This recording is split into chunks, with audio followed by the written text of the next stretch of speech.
So we're now going to drop these bolts in. So this is, you have to be quite careful on this bit, because if you start over tightening, when you go to do all your checks now on the resistance on these bits, for example, if you start over tightening one bolt as you go in, or the wrong bolt, you're going to start putting sideways pressure, uneven pressure loads on everything that's inside. And sometimes if you get one that's pushes it too far and gets that uneven pressure load, it's hard to actually reverse it again and get it. It can like snag on an edge or something, and you think, oh, as I put the other ones in, it'll level it out, but it doesn't, because there's something pushing on something that there shouldn't be. So I like to get them all just close. And to do that, I am going to use just a little gun to speed things up a touch. So I like to start on this one, but I do not like to put too much pressure on this one. It is just to done. I then like to go across one to here, just to knit, come up here. Now that I'm on the spine of it, we should have even pressure. Come up to this one, finish the spine, and then come back through here and go opposite. So one there, one there. Still testing already when I'm just starting to nip them up, just making sure the resistance isn't too high on that. Just a little nip. We'll jump to this one. And we'll jump to this one. Back past this one. We're just trying to distribute the load evenly, but these aren't tight at all. This is just nipping them up. There we go. Right, so I've got them nipped up now, and that's how you want that to feel. Not too much resistance.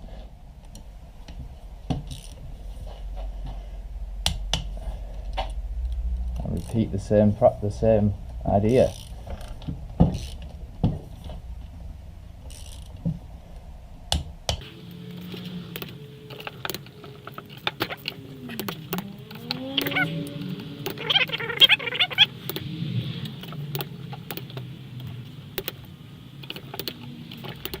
We're happy with that.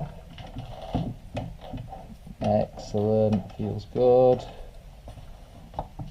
Yeah, excellent. Good, I'm happy with that. Right, most important check now. Gear shaft. Keep that a little bit up. Last thing we want to do is damage the splines on there. Okay, so we're now going to go drop down, find first, feel underneath, so that is now. So when you do your gears, you sometimes need a little bit of movement before it'll be happy to find the next one.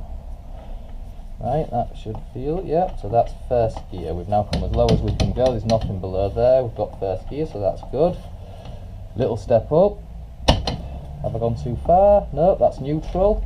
I'm now spinning that, and there's no spinning underneath the shaft that goes through, and there's nothing on that one. Second. Third. Fourth.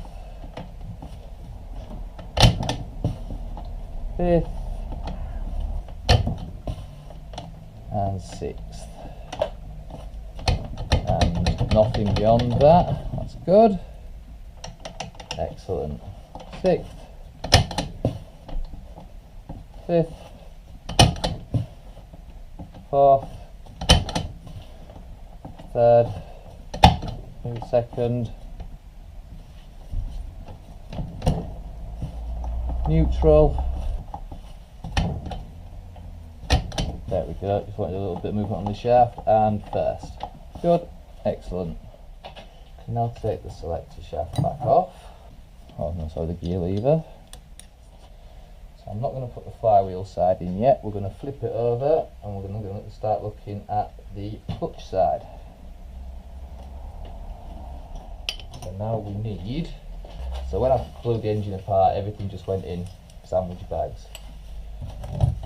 So that I know that when I pull them out, it's not covered in whatever else I've been doing in the garage in the meantime. I bagged them separately so that I know which woodruff key came out of which gear. So that one goes with that one, and this one. Right then, so we have got this one.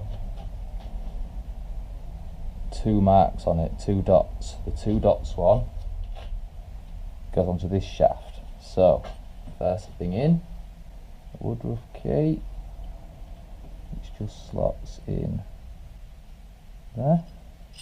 Again, making sure that your 2 dots are facing you. That then slots over there. Little washer, and then nut on top. Not going to fully tighten that yet, if we can. Okay, next one. Again, the dot, make sure that that's up. Woodruff key slots in. Ooh.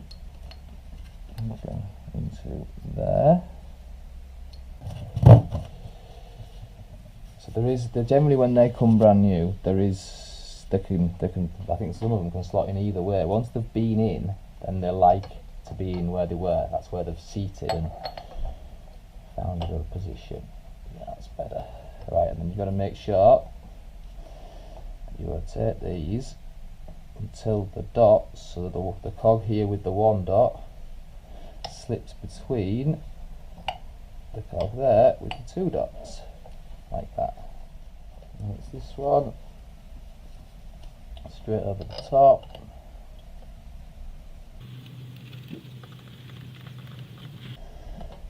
Right, I need a bigger torque wrench for these ones.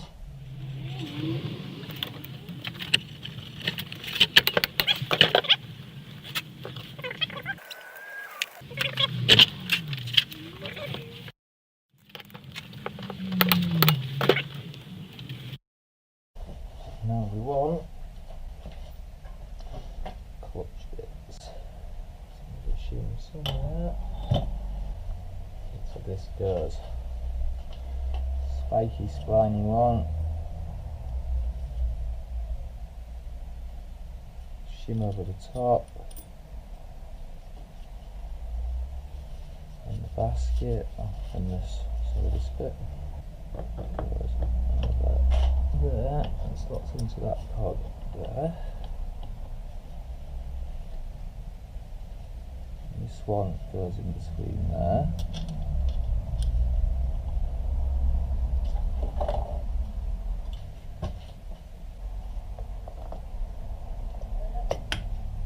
There.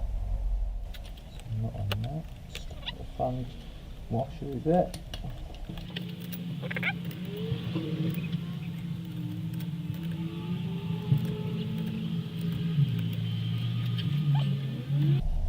Long shaft goes in first, right the way to the bottom of there. A little more bearing. Next. And that bit in there.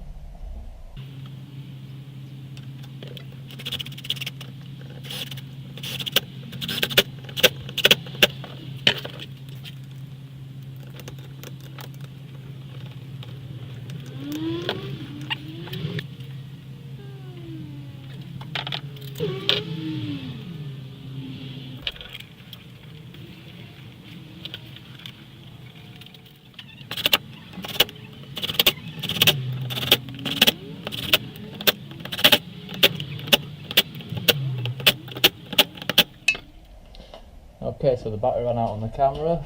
I wasn't paying attention, so I've no idea how much of that, or when it ran out, and how much of the build that we missed there. But we're back. We're now done on the clutch side and the flywheel side. So now it's time to put the cylinder head on. I'm going to take a bit of 2-stroke oil, give this a good lube in.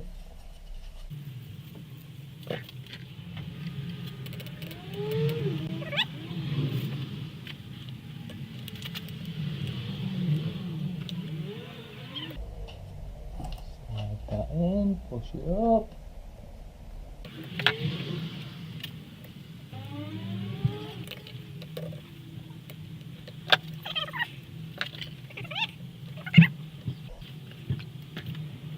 Give that a little bit to make sure it starts off easy with no snagging.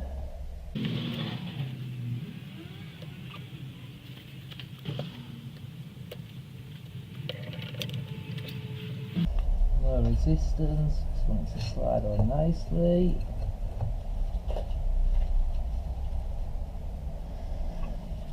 Lovely. Got 4 little O-rings there.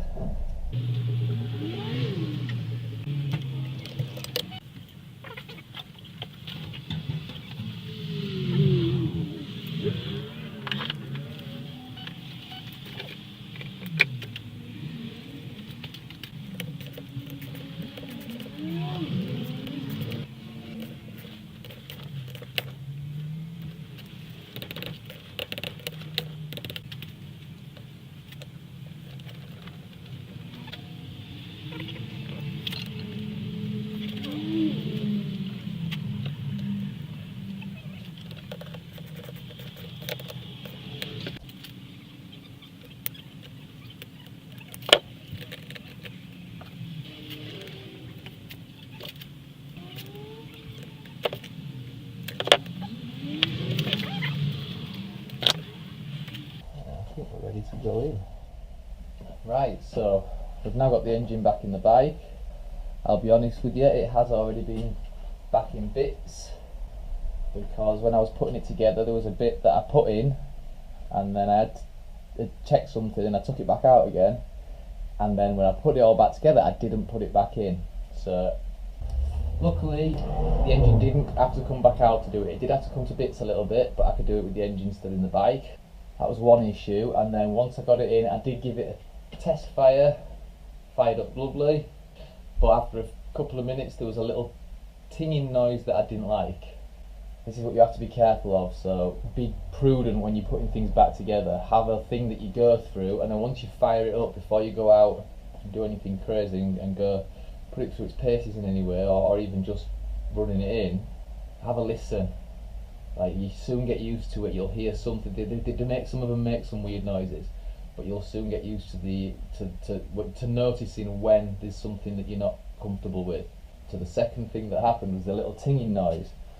So the stator, brand new stator, one of the stator bolts, not the back plate to the engine bolts, but the actual coils to the stator back plate, has two bolts in it. One of those bolts was completely out and rattling around inside the flywheel, which is what I could hear, and the other bolt was literally 2.5 turns from being out as well. If that had come out as well, going down the road, well, that's a brand new stator that would have been mangled. We're lucky that nothing's been damaged anyway with the one that was tinging around inside the flywheel. So lucky escape, but I've set all that now, put it all back together, got all that right, and actually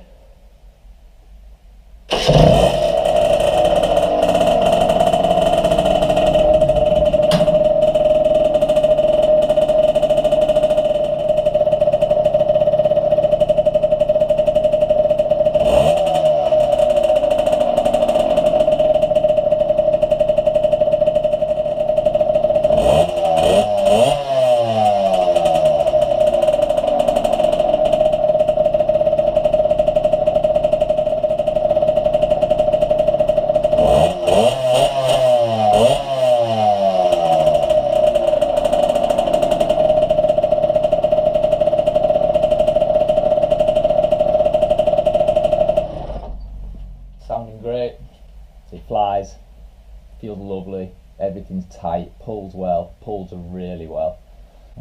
Good job in the end, but yeah, could have been more money if I hadn't have noticed that sound. And luckily my first idea of what it was correct, and getting there and sort it out. But if we hadn't done that, it could have been a real problem. Or well, not a real problem, but it could have been another 40-50 quid's worth of stator replacement to get it back up again. But yeah, happy now, and it does go down the road well. I had a quick test when I've done a little bit of setting up work. I don't know if you could hear then on tick over, it's starting to find its nice spot. I think there's still a little bit to iron out. No, good job, happy with that. Now we move on to the next project, which might just be the Aerox rebuild, which we're about to start. I've already had a look at a few bits. Or it might be the bike behind it, which is the Motor Espana RX50, but I have robbed a few bits from that engine to make sure that my lad's bike is right. So one of these is coming to bits next. I think I might blow the Aerox apart. Let's see how I think.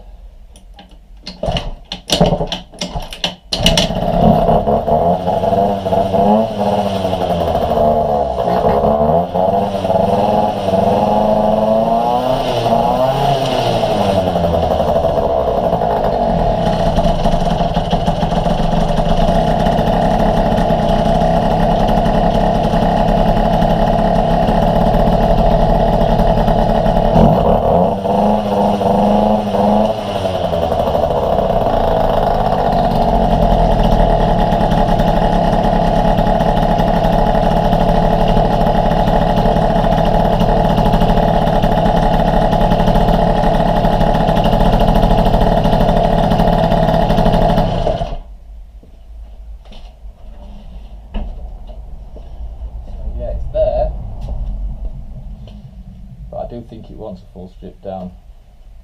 I might change the colour, I'm not sure yet. Now I already know it's got full stage 6 exhaust, stage 6 cylinder head, and beyond that internally I'm not sure what else has been upgraded. I was told it did 80 mile an hour at one point, so I would assume there's some more of the stage 6 race parts in there, but until I blow it apart I won't know. What I am quite certain of is that engine wants refreshing inside regardless. Make sure you subscribe and like the channel, stay tuned for those videos, and we'll see. I'll be on again with another video with this being stripped down, and we'll see where we go from there.